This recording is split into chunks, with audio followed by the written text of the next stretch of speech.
با نشر نوی برنامه خبری و تحلیلی اخباری آزادی خوش آمدید. سلام بینندگان عزیز. امروز سه‌شنبه 12 دکبر است. در 15 دقیقه دیگر تازه‌های تاجیکستان و جهان را پیشنهادی شما می‌کنیم. توجه کنید به نامگوی چندی از گزارش‌های برنامه. ساکنان دهاتی نزدیک مرزی تاجیکستان میگویند فضای مثبت در مذاکرات با قرقیزستان به حیاتی آنها تاثیر کرده است. وقتی که ما اصلا راه گذاشته میبینیم سلام میتیم اصلا خصوصا اوناش که همین کودکای بچهای مایده السلام علیکم گفته گذشته برفتوسن.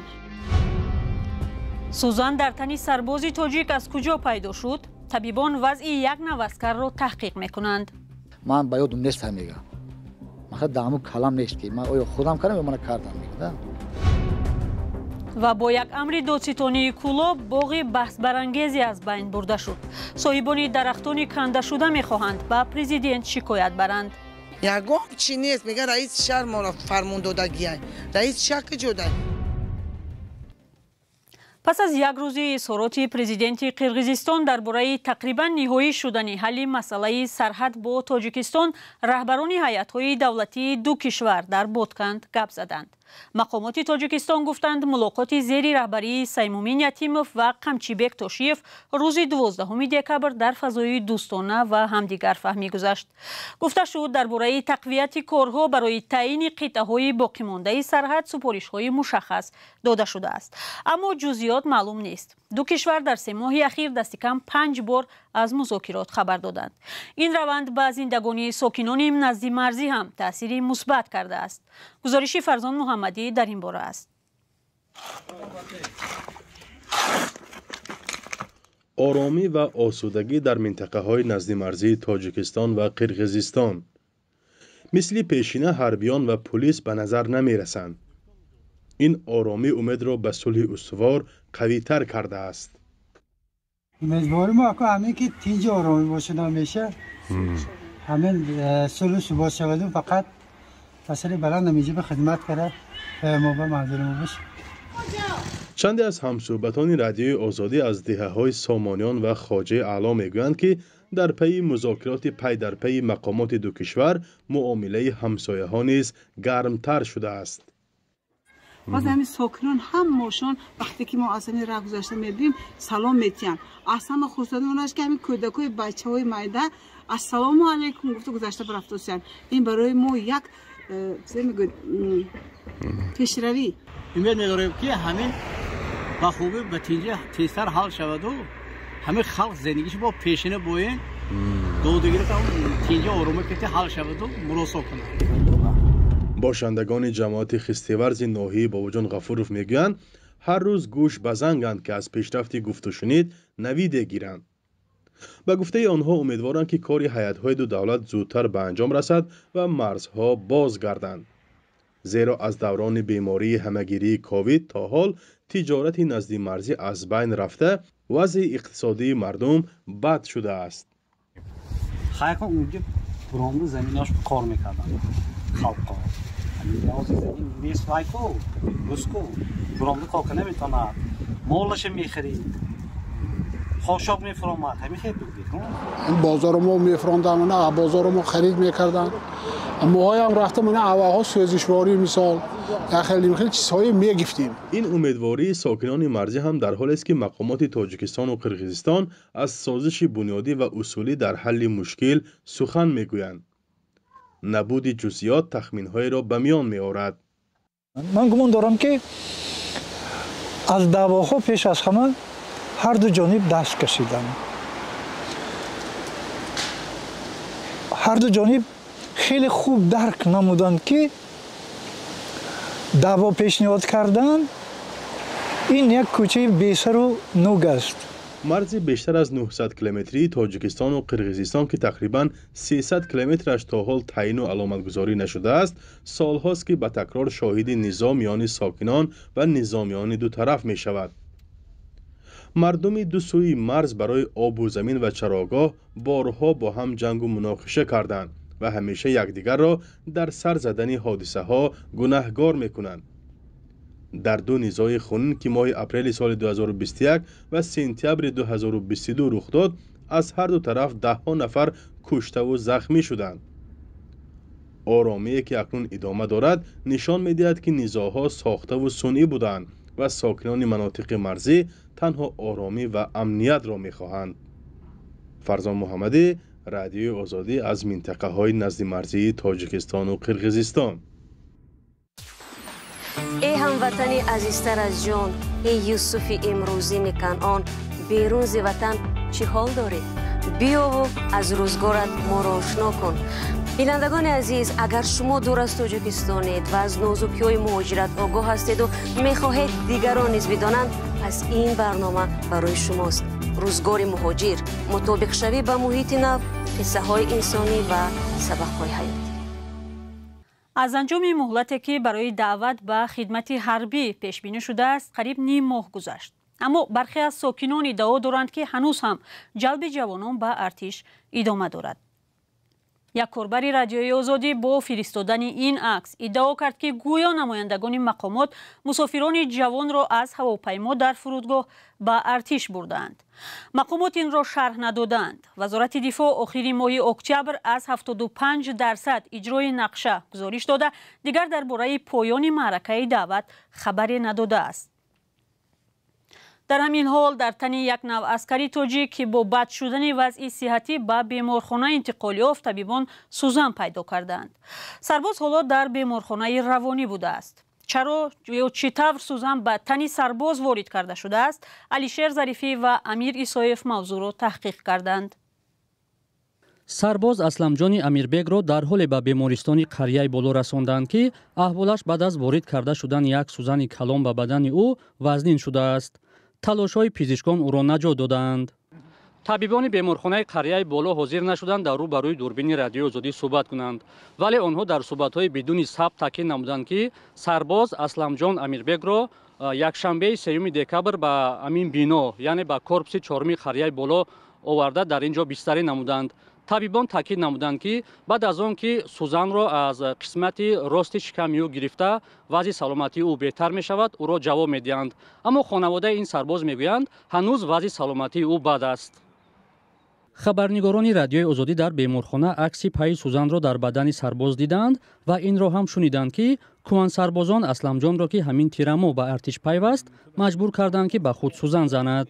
یک منبع دیگر گفت کوان سربازان به این جوان سوزن را دادند که فرو برد، ولی بنا بر فرضیه دیگر خود او این کار را کرده است تا از خدمت آزاد گردد. خانواده سرباز در 25 کیلومتری مرکز دوشنبه در دره بیدای جماعت چارباغ ناحیه ورزاب زندگی می‌کند. با گفته آنها وضع سلامتی جوان از قبل خوب نبود، باید به ارتش برده نمی‌شد. بچه من کسل بود، مزش نبود، جرق اعلان شده که بود سطر سن ماست بوده، اومده فند فریب کرده بچه من بردن اول کلانیم نامده های پامیر خدمت بردنش، بعد خیل کردن گذراندنش. حالا اسلمجان در بیمارخانه بیماری‌های روانی ناحیه رودکی بستری است و به خبرنگاران رادیوی آزادی امکان نشد با خود او هم صحبت شوند.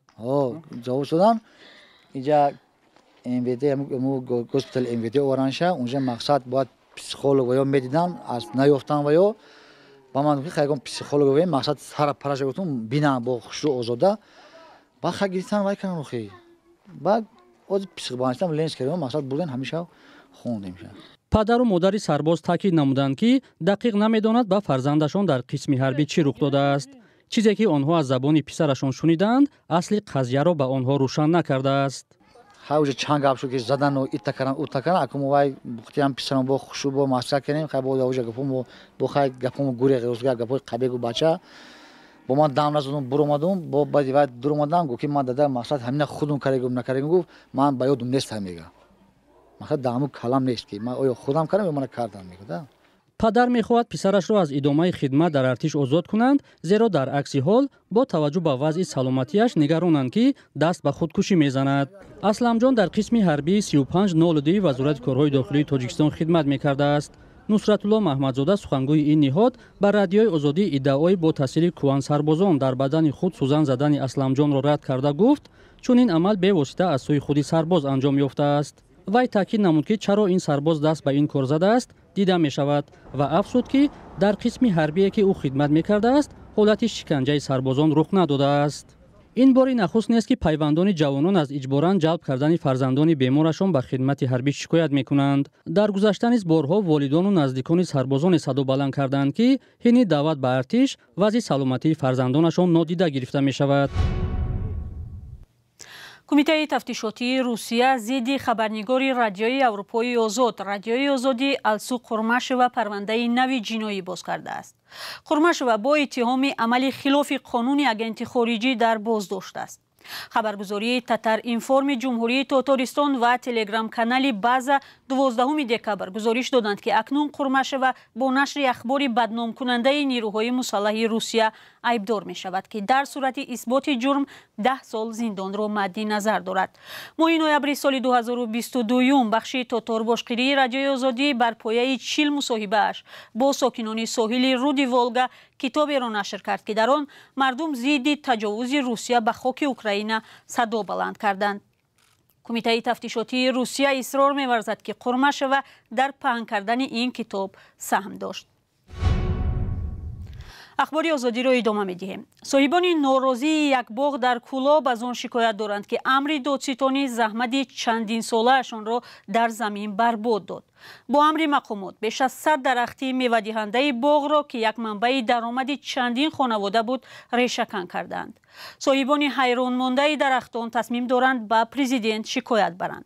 چون و چرای موضوع در گزارش محمود جان رحمتزاده. در این قطعه زمین خالی 2 قطار درختان سیب، زردآلو و خرما شینانده بودند. یک هفته پیش 106 درخت با دستور دادستان شهر کولاب برچیده شد. دلیل این عمل بحث زمین بوده است. به گفته دادستان کولاب مالکان این درختان را پیش از این هشدار داده بودند. اما باغداران ادعا میکنند که هشدار را پس از برچیده شدن درختان دریافت کرده اند. من این هر درخت دادن که برای درختو تکنده. یگام چی نیست میگه رئیس شهر ما فرمان دادگیه. رئیس شهر که جدا. چی به رئیس شهر فرمان میده و چی به خواجگی دهخونه خچ اوگو نمیکنه. اوگو کردن در کار که برای درختی تر میکنه. بحث این زمین به سال 2016 برمیگردد. در سال 2011 حکومت کولاب زمین را به خواجگی دهقانی سعدی شیرازی داده است. اما خواجگی ماهی پروری بابا صاحب اعتراض میکند و میگوید که در دست قرار حکومت را از سال 2009 دارد. دادستان کولاب پس از بررسی شکایت خواجگی بابا صاحب امرنامه صادر کرده است. بر اثر این امر حکومت کولاب درختان چند ساله را کنده 80 سوتیق زمین را خالی کرده است. درختانی که 12 سال پرورش یافته‌اند پس از بحث‌های طولانی از بین رفتند. این درخت خوابیده درخت خشک نیست. همگی چند ماه پیش میوه داشت و دهقانان میوه‌های این را گرفته به بازار برده بودند. اما در پی یک بحث این درختان کنده و چپه کرده شدند. حالا رستم رحمانوف صاحب درختان تلاش دارد آنها را به محل اصلیشان انتقال دهد. اما میگوید که توان کافی برای بردن درختان را ندارد. این درختان به نقل رستم رحمانوف نان چند خانواده را تأمین میکرد. امیر دلیت با حساب پرکرور خرش اومد کلشکاز استای 80 سوتیق باید بکنن بگیرن اینجا. به پرسش ما به پرپیستی ما. اکنون درختانی که بریده شده اند برقرار نمی شوند. صاحبان درختان قصد دارند شکایتی را به پرزیدنت ارائه کنند و از آسیبی که به باغشان رسانیده شده است جبران طلب کنند. محمود جان رحمتزاده، آزادی، کولاب. و از 1 ینور امسال نرخ استفاده قوه برق در تاجیکستان 16% بالا برده می شود. در این باره یک مسئول شبکه‌های تقسیمات نیروی برق به آزیا پلیوس خبر داده است. بنا به اطلاع مقامات بر اساس قرار حکومت تاجیکستان که 29 نوامبر تصویب شده است، اهالی از ماه دیگر برای هر کیلووات ساعت نیروی برق قریب 31 درم پرداخت خواهند کرد. تا این وقت برای 7 کیلووات تقریباً 27 درم پرداخت می شد. برنامه اخباری آزادی را به پایان میبریم. تشکر از شما بیننده عزیز که تا این لحظه ما را همراهی کردید. خدا نگهدار.